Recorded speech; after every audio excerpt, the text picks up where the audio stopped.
Matagal-tagal ding nagtiis ang San Antonio Spurs sa mga talo. Pero ngayong season, parang may bagong hangin sa Alamo City. Hindi lang basta panalo to, kasaysayan to, dahil sa unang pagkakataon sa buong 53-year history ng Spurs ay nagsimula sila ng season na 5-0.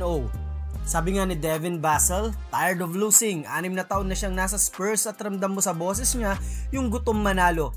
Ilang taon din silang binalot ng pagkatalo, 16 straight losses noong 2023 tapos 18 pa the following year. Grabe. Pero ngayong taon, ibang Spurs na to.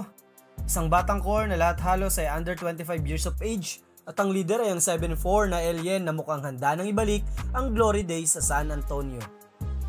At yung sigaw ni Wembanyama matapos talunin ng Miami, hindi lang basta selebrasyon yon.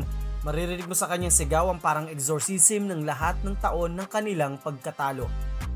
I was just proud being a Spar in that moment, sabi ni Wemby. At kahit muntik na silang maagawan pa ng panalo ng Heat, matapos maubos ang 15 puntos na lamang ay lumaban pa rin sila hanggang dulo upang makamit ang ika-5 panalo. Bam Adebayo tried everything. 31 points, 10 rebounds, physical defense. Pero si Wemby steady pa rin. 10 of 23 shooting sa loob ng 40 minutes at nang tumayo siya matapos ang hard foul, hinipe niya pa ang crowd. It's the exclamation point, sabi ni Wemby.